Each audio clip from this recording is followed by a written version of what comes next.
Okay, in this particular question, first off to note is that the answers given, having run through the question, are incorrect. So these are the right answers now: A, B, C, D, and E. What we have is a resistor and an inductor and a coil effectively in series, because we can treat the resistance of the inductor as separate from the inductor.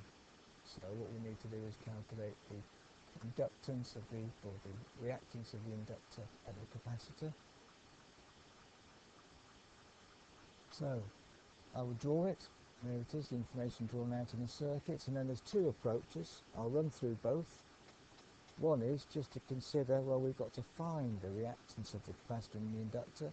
We're given the formulae. And then you consider that the inductor is going to be up this way, capacitance down this way. So combine the two, we're going to end up either with an overall reactance which is inductive or capacitive. And that just affects the phase. If it's in this sense, it's positive, so it's leading. If it's in this sense, it's negative, so it's lagging. So we can work out what the overall impedance is by finding out the impedance of the inductor and the capacitor and subtracting one from the other, i.e. this formula here, to work out using Pythagoras the total impedance, Z. And then the phase angle phi. Because we're asked to find the circuit impedance, the current flowing in the phase, we can then do that. And then find the voltage across the coil and the capacitor using Ohm's law. The other way to do it is to just think of it in terms of complex numbers and use this formula, that the total impedance equals the resistance plus the difference between the inductive and capacitive reactance. That's a J number. So have a go, perhaps try both methods, and I'll run through the solution below. So pause this video and then have a go. Okay, here's the solution outline then. Plug in the values.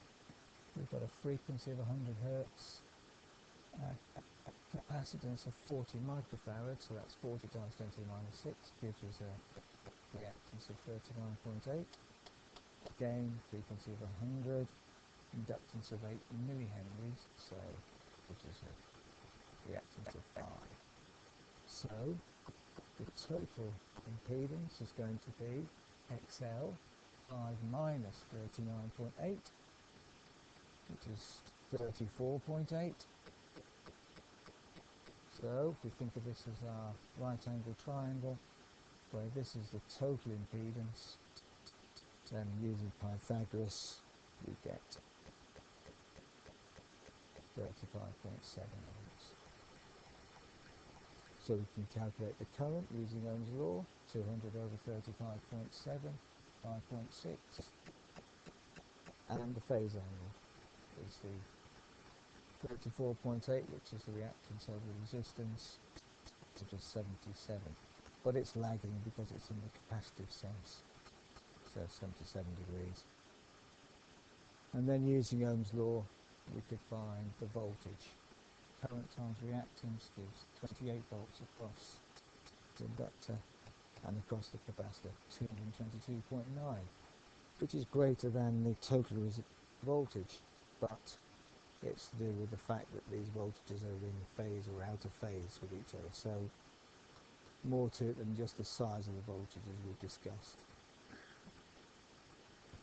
The other way to do it, well, again, is we work out the total reactance, XC and XL, same method. They're actually the same really, we just subtract XC from XL to get 34.8 again, but now complex number 8, which is the resistance, the real part of the impedance, total impedance, minus the 34.8, because it's this capacitive effect. Convert that to polar form using the calculator, gives this, and note that immediately gives us the total, or the impedance is 35.7 ohms, and the phase difference is minus 77.